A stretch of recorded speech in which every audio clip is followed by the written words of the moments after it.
Welcome to Culture Unplugged, where the silence ends. I'm Uncle Chris, the host of the show. And on this channel, we talk about the stories, the real stories of those who have been harmed by hazing. I'm a survivor myself. I've shared my story and I've dedicated this channel, this space to honor the victims, the parents, and those who we've lost due to hazing or are still harmed by that, what they experienced. So if you yourself would like to share your story, we would love to invite you to do so. Email me at coveredinculture@gmail.com. We're looking for you to, if you want to share your story anonymously, we're just looking for you to basically tell your side of the story, give you some power back. So tonight we're talking about something that I think is long overdue, and we should talk about it because we are in the season of it, and that's homecoming. Don't go anywhere. Watch the entire video. This is where the silence ends.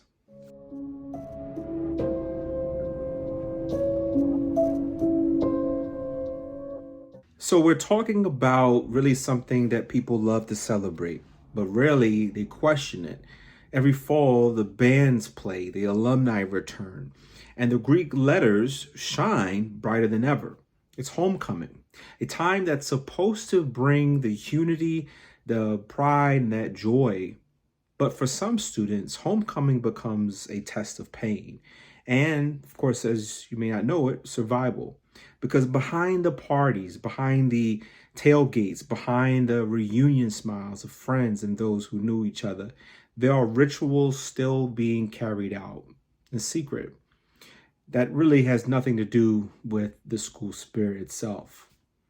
So I'm going to reflect on my experience just briefly in what I remember homecoming week or homecoming night to look like. And then give you a sense of understanding as we move through the story. I'm also asking tonight, we're asking, when does the celebration become a cover-up? So let's be real here. Let me take you back 15 years ago when I was pursuing an organization. I was on a line, okay? From what I remember, it was about 8 to 9 of us. And on this particular occasion, knowing that homecoming is coming up, many of us who weren't in the final line, so we were on the pre-line at the time, basically many of us were told to have all the greetings memorized. We had to come up with basically a formation of different type of entertainment. Essentially, we were looking to be the spectacle, the star of this show, and it was supposed to be the test of how should I say, our willingness to endure pain, the kind of the first really the way to see who's going to stay on the line or who's going to actually not get not drop or whatnot, right? So very quickly within the weeks ahead, we basically followed up with calisthenics, practicing information, making sure we understood who the founders were of the organization. Not sharing that organization as well. I'm not supposed to, so I can't, but I will share that the sister organization we were told that that sister organization would also be there, members of them. And so what I can tell you is that as the days got closer to homecoming, there were a much more of a severity as far as asking for things. So buying groceries, buying all the celebratory things for this homecoming party. And also even right down to cooking. I actually cooked what they wanted was like fried chicken. At the time, I think some of it wasn't even all the way done. And they actually joked about that. But I had made fried chicken. Somebody else made like a pasta, like different things. Like we were preparing for this homecoming. Now, this again, where I told y'all, this is like a pre-line situation. So it wasn't our final line, but so many of us who were on this particular line didn't make it to the final line, which I was a part of. So I remember essentially preparing everything with everybody, everyone who was also pledging. And then once we got in, the actual night itself, then we started seeing a whole bunch of people showing up, and it started to get very hype. And we were immediately told to get into formation, get into line, get into cut. if we messed up. Lock up is what they would call it, right? So lock up, and you're marching in, and you got about a room that's no bigger than your bedroom with about 50 to 60 people in it.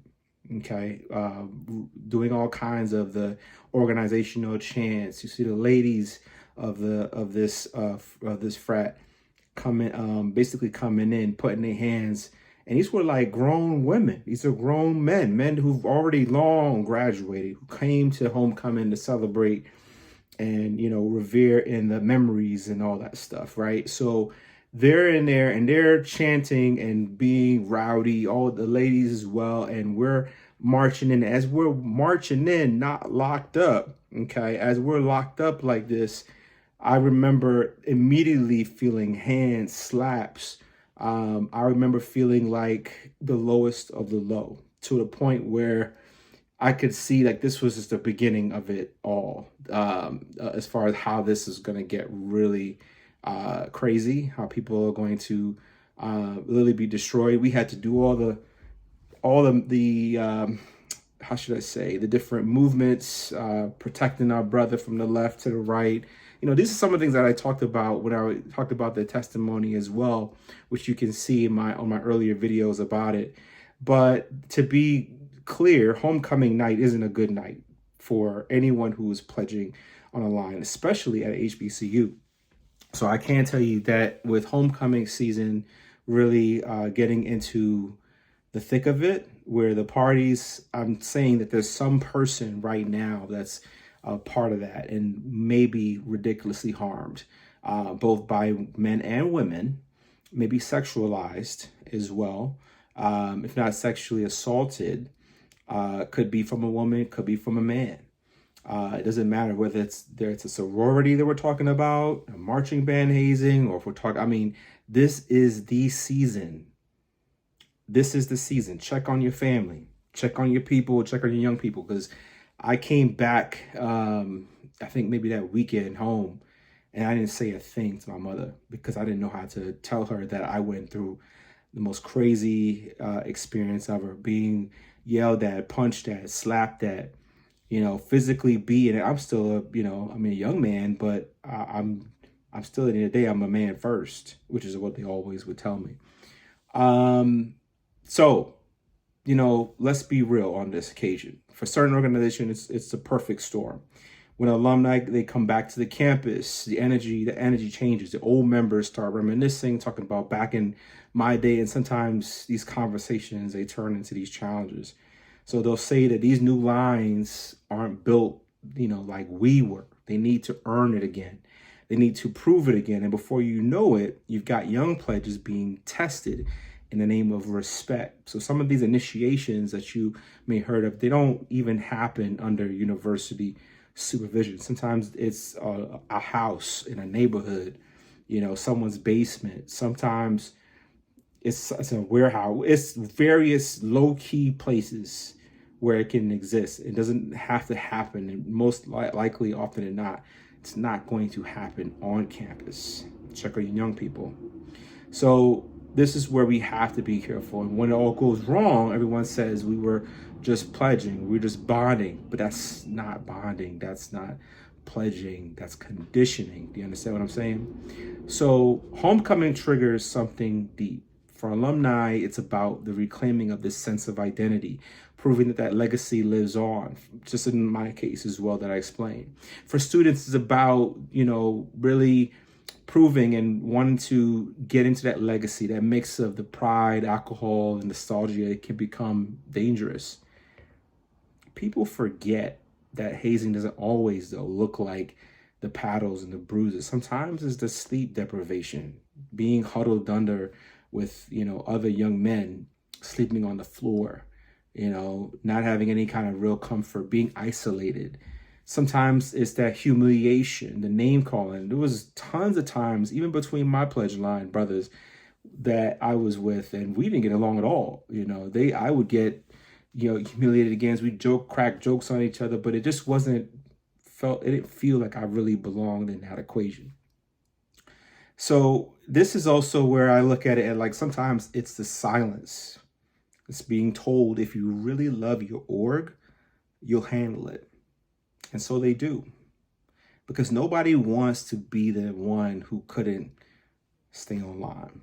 Nobody wants to be the one who broke the code during homecoming and have to take wood up to 50 or 100 times in one night for the mistakes of someone else. So let's look at the facts. Most hazing deaths in the last 20 years happened between late August and mid-October. So right either before or during homecoming season. At LSU, at Southern, at Bowling Green, and possibly at Rutgers, Southern University. Different schools, same timeline. It's when the spirits, of course, are high, the oversight is low, and alumni influence is at its peak. So I've talked to parents who said their child's initiation started the same week they brought their homecoming ticket. They thought that they were joining a family, but that weekend became their last. But here's what no one else tells you. Homecoming isn't just a weekend, it's a window. And in that window, universities starting to loosen up. Campus police are busy with the crowds. Administrators are focused on parades, the VIPs and alumni dinners, the private organizational events. So meanwhile, behind the noise, some chapters are planning things that no students shouldn't be happening to students. So they use that chaos as a cover. They call it tradition. But let me tell me this. If your tradition really needs to be hidden, is it really worth honoring? So to every parent watching, listen close. If your child suddenly stops responding to messages during homecoming, if they look exhausted, anxious, or withdrawn, even limping, I've had that situation happen. My mother said, "It looked like you were limping."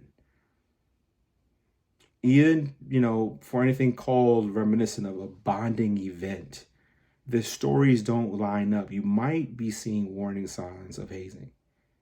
I've had mothers tell me, he said it was just alumni night. He said it was nothing serious. Then hours later, they got a call that no parent should ever get. These are not isolated events. They're predictable patterns. And the sooner we recognize them, the sooner that we can stop pretending that they're accidents.